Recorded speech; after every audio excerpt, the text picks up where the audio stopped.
Ya saudara-saudara, jumpa lagi dalam Renungan Bina Iman. Dan saat ini sebelum kita membaca merenungkan kebenaran firman Tuhan, kita mohon penyertaan Roh Kudus.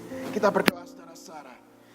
Sungguh suatu anugerah ya Tuhan, ketika saat ini Tuhan kumpulkan kami dalam Renungan Bina Iman. Dan saat ini ya Tuhan, kami rindu akan sapaan firman Tuhan, agar kami kembali dikuatkan, diingatkan, dan kembali dipimpin oleh kebenaran firman Tuhan.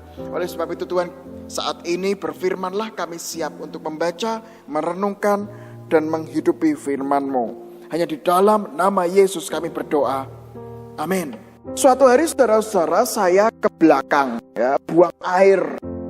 Dan ketika saya buang air, ini memang mohon maaf sedikit jijik ya. Tetapi saudara-saudara, ketika saya buang air, disitulah saya mulai merasakan bagaimana Tuhan itu menciptakan manusia itu, pekerjaannya itu luar biasa. Tuhan menciptakan manusia itu sungguh detail. Nah, maka dari itu saudara-saudara, di dalam Mazmur pasal 19 ayat yang kedua dikatakan, langit menceritakan kemuliaan Allah dan cakrawala memberitakan pekerjaan tangannya. Dan pekerjaan tangan inilah saudara-saudara yang sungguh menarik ketika kita melihat keberadaan manusia. Nah, pekerjaan Tuhan ini saudara-saudara, saya lihat bagaimana Tuhan itu menciptakan manusia itu sangat detail. Mulai dari apa saudara-saudara? Kita lihat bagaimana makanan itu bisa masuk ke dalam tubuh kita melalui mulut. Kemudian dari mulut itu diolah bisa masuk ke tenggorokan. Kemudian bisa masuk ke badan kita. Dan di dalam sini saudara-saudara, di dalam badan kita itu diolah masuk ke lambung. Kemudian masuk ke usus-usus. Kemudian bagaimana makanan itu bisa dipisahkan. Mana yang zat-zat yang baik dan juga ampas-ampas itu bisa kepisah. Dan akhirnya kebuang saudara-saudara. Dan kita melihat di situ bagaimana Tuhan itu menciptakan manusia itu, pekerjaan tangan Tuhan itu luar biasa.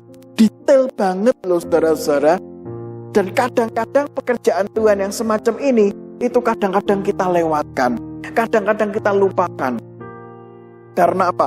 Karena kita melihat bahwa pekerjaan Tuhan itu apa? Ya, pekerjaan Tuhan itu kadang-kadang kita melihat yang besar-besar, yang spektakuler-spektakuler, yang luar biasa-luar biasa. Padahal saudara-saudara, dalam setiap hari pekerjaan Tuhan itu terus ada dalam kehidupan Anda dan saya. Pekerjaan Tuhan itu terus-menerus luar biasa, meskipun dalam keadaan yang biasa. Ya tadi itu ya kan? Ketika buang air ya kadang-kadang kita lewatkan. Padahal di situ pekerjaan Tuhan itu terus-menerus ada. Nah, kebayangkan saudara-saudara, seandainya makanan itu tidak bisa kita olah. Nggak kebayangkan kalau misalnya Tuhan menciptakan kita nggak punya usus, nggak punya lambung, gimana? Ayo. Nah, tapi karena kadang-kadang yaitu kita melupakan pekerjaan Tuhan yang sederhana tapi sebetulnya luar biasa iri. Oleh sebab itu saudara-saudara, hari ini kita melihat jangan lewatkan pekerjaan Tuhan sedetik pun. Karena pekerjaan Tuhan itu senantiasa ada. Pekerjaan Tuhan itu selalu ada dalam kehidupan Anda dan saya. Pekerjaan Tuhan itu senantiasa tersebar di dalam kehidupan kita. Lihat saudara-saudara yang sederhana. Dan disitulah kita bisa melihat pekerjaan-pekerjaan Allah. Melalui nafas, melalui pertumbuhan hidup kita, melalui apapun yang bisa kita nikmati saat ini.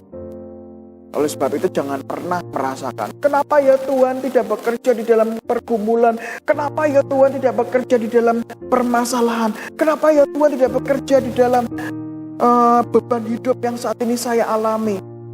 Saudara-saudara, betulkah Tuhan tidak bekerja? Atau jangan-jangan kita yang melewatkan cara Tuhan bekerja di dalam setiap kehidupan ada dan saya? Lihatlah sesuatu yang biasa-biasa saja, dan siapa tahu Anda dan saya menemukan yang luar biasa di tengah kebiasaan. Amin.